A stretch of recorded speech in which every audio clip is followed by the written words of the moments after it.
এখন কোনো অ্যাপয়েন্টমেন্ট পাওয়া যাবে? একটু দেখুন না প্লিজ। না না, রাত হলে হবে না, এখনই দরকার। ওকে। ধুস, এই রঞ্জা পার্লার থেকে তো কোনো সময়ই দিতে পারলো না। দূর, তাহলে তাহলে আমি যাব না। আমি তো আগেই যেতে চাইছিলাম না। তুই তাও বেটার অবস্থায় আছিস, তাই আমাকে একবার দেখ। ঋণ শোধ করতে গিয়ে আমি ময়দা মাখলাম, ঘর ঝাড় দিলাম, ধুলো ঘাটলাম। আমার হাত পায়ের অবস্থা খুব খারাপ। চুলগুলো দেখ একবার। এভাবে আমি অহনার পার্টিতে যাব না। সবাই কি বলবে? এ তো মহা সমস্যায় পড়া গেল। রাই, একটা কোনো ব্যবস্থা করা যায় না? কি করব বলো তো বৌদি? রঞ্জা এত খুঁতখুঁতে, ওর নির্দিষ্ট পার্লার আছে, আর নির্দিষ্ট লোক ছাড়াও কারোর কাছে সাজবে না। কারোর সাজানো মহারানীর পছন্দ হয় না। রায়, রায়, রায়, কি রে, তোদের প্রবলেম সলভ হলো? না, হয়নি। সাজগোজের ব্যবস্থাই তো হলো না। তাহলে তো চুকেই গেল। রঞ্জা তো এইভাবে যাবে না। রায় শোন, এনগেজমেন্ট পার্টি বাদ দে। চল আমরা না কোথাও একটা ঘুরে আসি, আইসক্রিম খেতে চল। উফ দাদা, তুই না, অহনা আমাদের বন্ধু হয়, কতদিন পর সবার সাথে দেখা হবে বলতো? সত্যিই তো। রঙ্গন দাদা, কেন ব্যাগরা দিচ্ছ? দিও না। আরে, এটা তো রঙ্গনের বরাবরের স্বভাব। সব সময় একটা উল্টো প্রস্তাব দেবে। আরে বাবা, পার্লারের অ্যাপয়েন্টমেন্ট না পেলে তো এমনি যাওয়া হবে না।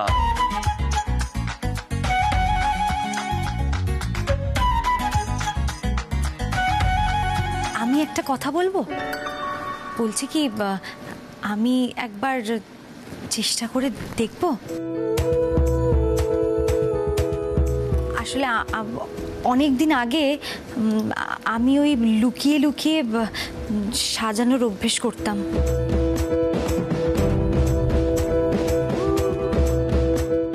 নিজেও সাজতাম, তারপরে মাকেও আমি লুকিয়ে লুকিয়ে টেনে নিয়ে এসে সাজিয়ে দিতাম।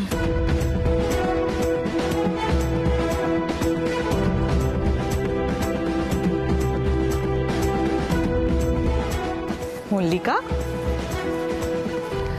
তাহলে তুমি আমায় সাজিয়ে দিও। ব্যাস হয়ে গেল। না মানে জাস্ট হয়ে গেল। মল্লিকা, এটা আপনি কি করলেন? রঞ্জা আপনাকে সাজানোর জন্য পাগল করে দেবে। শান্ত। আরে বাবা, দেখ না পাগল করে। মল্লিকা দিদিকে চেষ্টা তো অন্তত করতে দাও। এক্স্যাক্টলি। তাছাড়া রাইয়ের কাছে তো সমস্ত সরঞ্জাম আছেই।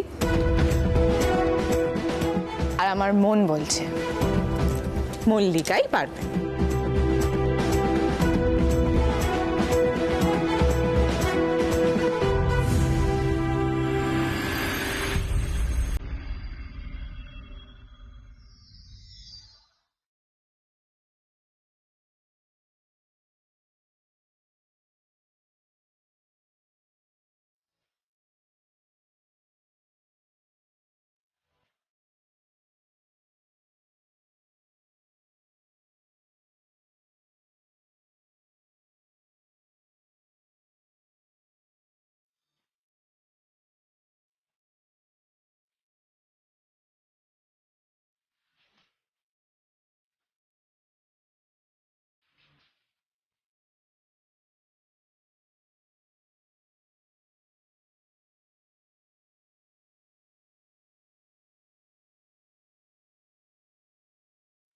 কফি কফি কফি কফি, এই যে ম্যাডামদের জন্য কফি হাজির। রঙ্গন দাদা, মল্লিকা দিদিকে আগে কফি দাও। যা খাটনি খাটছে। এই পিলু, আমাকে কেমন লাগছে গো বলো? পারফেক্ট পেতনি।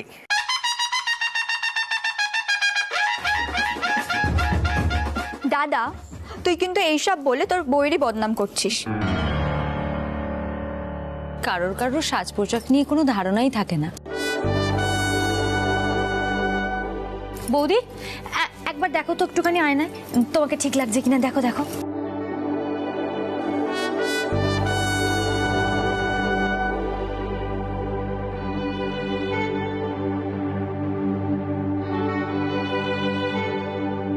মল্লিকা, তুমি তো ছুপা রুস্তাম গো। তোমার এত ট্যালেন্ট। রঙ্গন, দেখ তো আমাকে চিনতে পারছিস কিনা। বৌদি, তোমার পছন্দ হয়েছে? খুব। মল্লিকা দিদি, তুমি তো 100 পেয়ে গেলে। একদম দাদা, এটা কিন্তু সত্যি কথা। তুই দেখেছিস তোর বউয়ের কত গুণ? তুই এক কাজ কর, তুই যখন মিউজিক অ্যালবাম বানাবি, মানে যখন সময়টা আসবে, তখন তোর সাজ পোশাকগুলো বৌদিকে দিয়েই করিয়ে নিস। সত্যি? আমি না ভাবতেই পারছি না। আমার যে কি আনন্দ হচ্ছে কি বলবো। আসলে আমি ছোটবেলা থেকেই ভাবতাম আমার দ্বারা কিচ্ছু হবে না, আমি বোধহয় কিচ্ছু পারি না করতে। আসলে যেটুকু পড়াশোনা করেছি তাতে খুব সাধারণই রেজাল্ট করতাম। দাদু অবশ্য তাতে বলতেন, মেয়ে মানুষের সোনার মেডেল পেয়ে কি হবে, তার থেকে বরং 2-4 পদ যদি ভালো ভালো রান্না করতে পারো তাহলে শ্বশুর বাড়িতে গিয়ে নাম করতে পারবে, বুঝলে?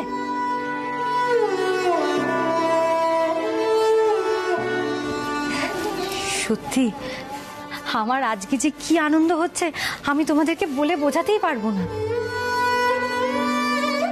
আপনি যদি নিজের জন্য কিছু করতে চান তাহলে তাহলে নিশ্চয়ই করতে পারেন। হ্যাঁ বৌদি, দাদা কিন্তু তোমাকে সব সময় সাপোর্ট করবে। তখন কিন্তু দাদাকে আবার কোনো সাহায্য করতে বলো না, পুরো ব্যাপারটাই নষ্ট করে দেবে। এই, তুই কি জানিস হ্যাঁ আমার প্রতিভা কতখানি? যেই দিন মানে এই প্রতিভার বিকাশ ঘটবে না, সেই দিন সেলফি তোলার জন্য লাইন দিতে হবে। আচ্ছা, শুধু ঠাট্টা তো? দেখবেন এরকম একটা দিন আসবে আর সেই দিন আমার কথা মিলিয়ে নেবেন।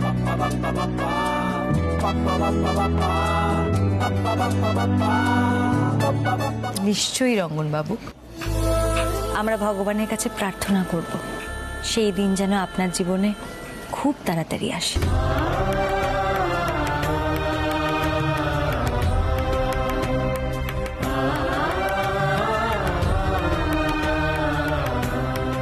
রাই, নাও না, বসো বসো বসো, তোমার চোখটা একটু ঠিক করে দিই, লাস্ট একটু বাকি।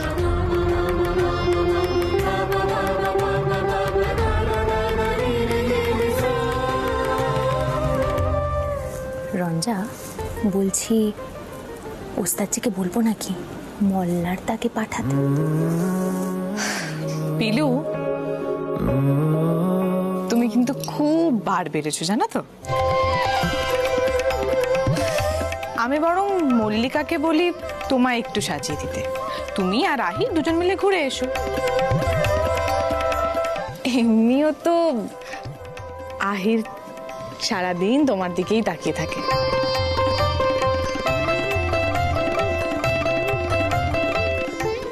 আর মল্লিকা সাজিয়ে দিলে তোমার থেকে চোখই ফেরাতে পারবে না। কিরে রঙ্গন, ঠিক বলেছি তো? সেই কার নজর যে কার দিকে আটকে থাকে।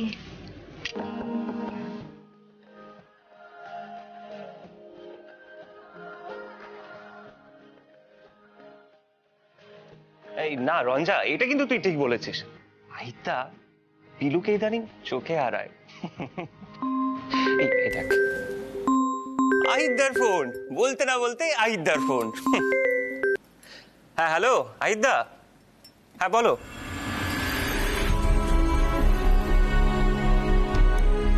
ওই বাড়িতে আবার কোনো গন্ডগোল হলো না তো?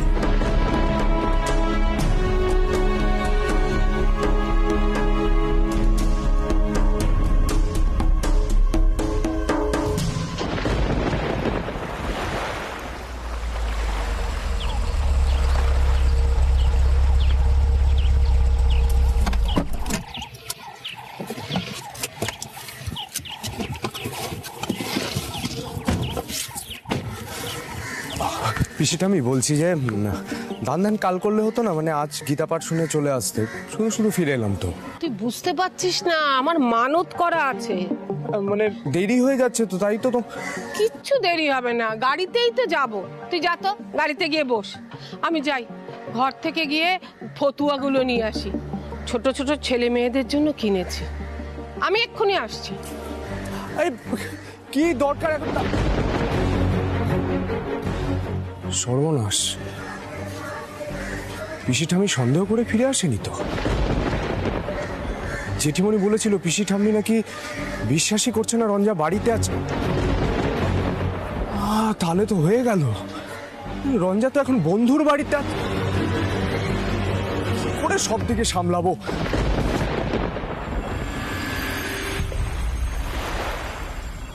পিসি ঠাম্মি ওদিকে কোথায় ছুটে যাচ্ছ? পিসি ঠাম্মি, তোমার পুজোর জিনিস তো নিচে ঠাকুর ঘরে থাকে।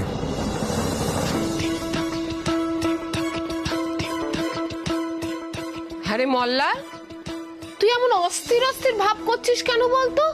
যেন চুরি করেছিস কিছু, আমি ধরে ফেলবো বলে ভয় পাচ্ছিস। না না, তা কেন? তোমার সব জিনিসপত্র নিচেই তো থাকে, তাই। ওমা পিসিমা, আপনি হঠাৎ মাঝপথ থেকে ফিরে এলেন যে? আরে বাপু, দান করব বলে কতগুলো ফতুয়া কিনে রেখেছিলাম, সেগুলো নিতে এসেছি। এমন ভাব করছো যেন আমি ফিরে এসে তোমাদের বিরাট অশান্তি করেছি। ওমা ছি ছি, তা কেন হবে পিসিমা? পিসিমা, আপনি আপনি এদিকে কোথায় যাচ্ছেন? পিসিমা, আপনি ফিরে এলেন যে? কি বাবা মল্লার কিছু হয়েছে নাকি?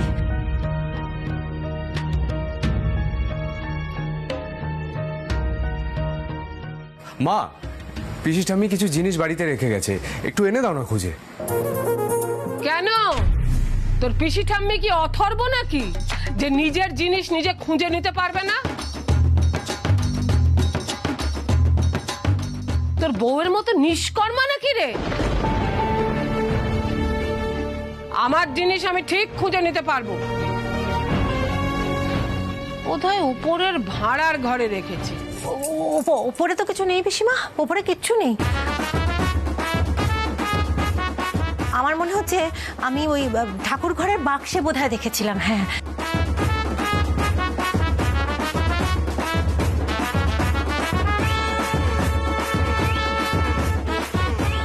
ছোট বউ, কি দেখেছিলি বলতো? কি?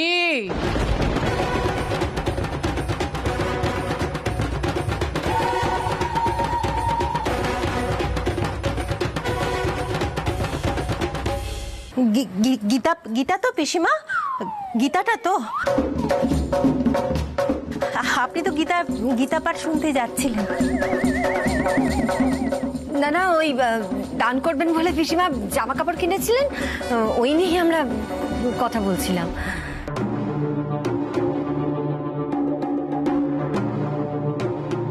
সকলে এত ভয়ে ভয়ে আছো কেন বলো তো? বাড়িতে সব ঠিক আছে তো, নাকি এমন কোনো কাণ্ড করেছো যেটা করা উচিত নয় এই বাড়িতে? তোমরা সবাই এত নার্ভাস হয়ে পড়েছো কেন? আর আচ্ছা পিসি ঠাম্মা, তোমার শোরুম থেকে কিছু নেবার আছে? তাহলে যাও না, নিশ্চয়ই নাও। যদি তোমার একটা দুটো ঘর সার্চ করতে চাও, তুমি নিশ্চয়ই করো। তুমি তো সবসময় আমাদের সন্দেহ করো, এটা ভাবো যে আমরা সকলে এই বাড়ির শত্রু। কথাটা তো সত্যি নয়, তাই না? যাকে তোমার যেটা দেখার তুমি নিশ্চয়ই দেখো, প্লিজ।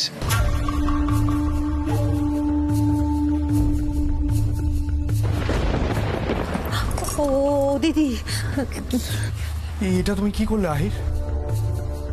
রঞ্জা বাড়িতে নেই সেটা পিসি ঠাম্মি জানেই না। এক্ষুনি তুলকালাম বাঁধাবে, দাদু জানতে পারলে রঞ্জাকে বাড়িতেই ঢুকতে দেবে না। কি যে করো তুমি!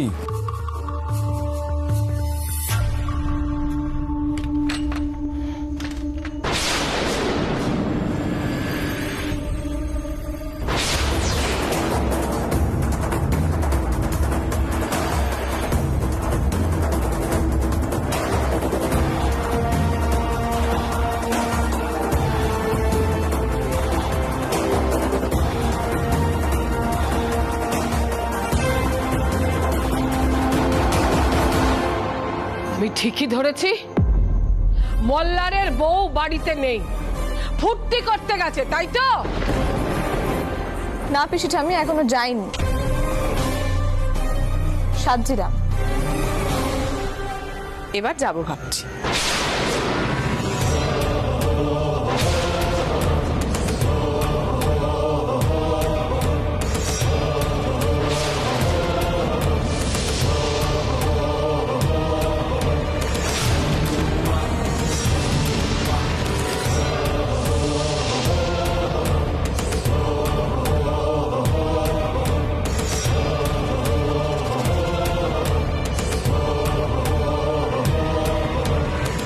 তার মানে তোর বউ ফুর্তি করতে যাচ্ছে বলে তৈরি হচ্ছিল, আর তুই ওকে অনুমতি দিয়েছিস দাদুকে লুকিয়ে?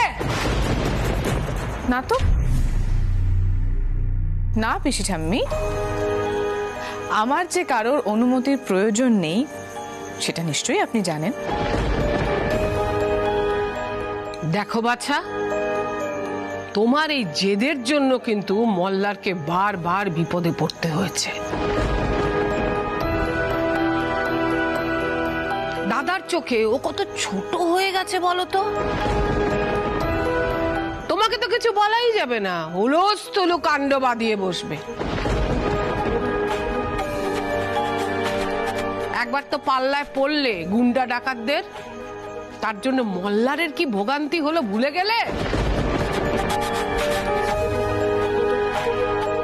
আর আজ যদি তুমি জোর করে ফুর্তি করতে যাও, অশান্তিটা কিন্তু ভোগ করতে হবে মল্লারকেই। ও তো তোমার সম্মান বাঁচিয়েছে, সেটা তো তোমাকে মনে রাখতে হবে নাকি? অবশ্য কাকে কি বলছি, এসব হাতা কাটা জামা দেখলে দাদা তো বেরমি খাবে। জয় মা, জয় মা, জয় মা, জয় জয় মা, জয়। রঞ্জা, তুই এলি কি করে? কখনোদের বাড়ি যাসনি? কেন যাসনি? কি করে যাব বলো তো সোহিনী আন্টি? বেরোনোর সময় আহির ফোন করলো যে বাড়িতে নাকি সবকিছু ঘেটে গেছে। পিসি ঠাম্মি নাকি সন্দেহ করছেন যে আমি বাড়িতে নেই। দাদু নাকি বলেছেন যে আমি যদি পার্টিতে যাই তাহলে আমাকে বাড়িতেই ঢুকতে দেবে না, আর সেই জন্য নাকি মল্লার বসু মল্লিক আতান্তরে পড়ে গেছেন।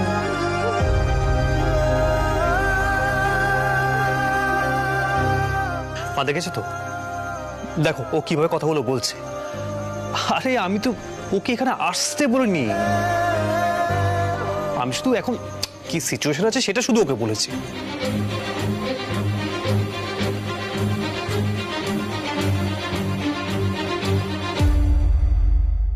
রঞ্জা, কিন্তু তুমি এলে কি করে? শাশুমা, এই বাড়িতে লুকিয়ে লুকিয়ে যাতায়াত করাটা যে আমাদের ছোটবেলাকার অভ্যেস সেটা নিশ্চয়ই আপনি জানেন। এর আগের বার আপনার ছেলেকে হাজতবাস করিয়েছিলাম, তাই এইবার তার প্রায়শ্চিত্ত করে দিলাম।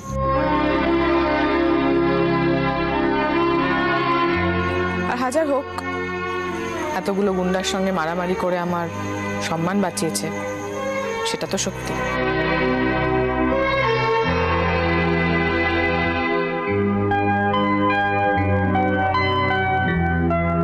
হ্যাঁ, তাই ও ঋণ শোধ করছে। কাকিমা বুঝলে তো, আর এই শোধ বোধের মাঝখানে আমরা পড়ে গেছি এই কজনে।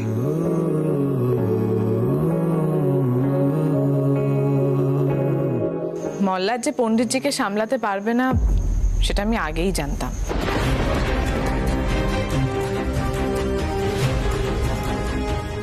আর এভাবে না লুকিয়ে কোনো পার্টিতে গিয়ে এনজয় করা যায় না, জানো তো। আর শাশুমা, আপনি মল্লারকে বলে দেবেন যে পরের বার থেকে আর এরকম কিছু না করতে। যেদিন ও সাহস দেখিয়ে সবার সামনে বলতে পারবে আমি রঞ্জিনীকে ওর বন্ধুর বাড়ি যেতে বলেছি, ও যাবে। যেদিন এই স্টেপটা নিতে পারবে সেদিন না হয় দেখা যাবে। আর সত্যি কথা বলতে কি, আমি এক্সপেক্টও করি না যে এই কথাটা এই বাড়ির কেউ বলবে, যে ও যেখানে যখন খুশি যেতে পারে তার জন্য ওর কোনো অনুমতি নেওয়ার প্রয়োজন নেই।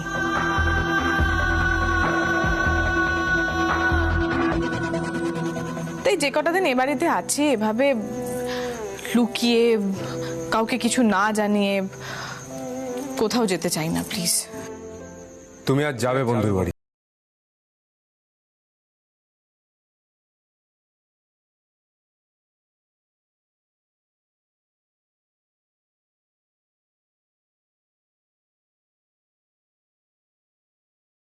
মল্লার, আমি যাব না। আর তাছাড়া তুমি বাড়ির সকলকে সামলাতেও পারবে না, সেটা তোমার পক্ষে সম্ভব নয়। হ্যাঁ, রঞ্জা কিন্তু কথাটা খুব একটা ভুল কিছু বলছে না মল্লার। বলেছি যখন যাবে তখন যাবে।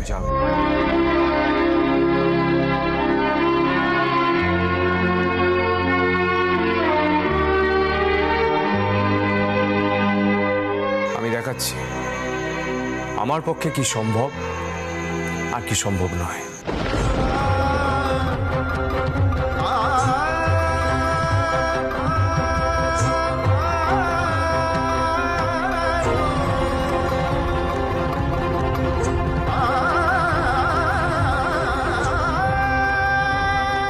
এসো আমার সঙ্গে। মা বাবা কোথায়? গঙ্গার ঘাটে। এসো।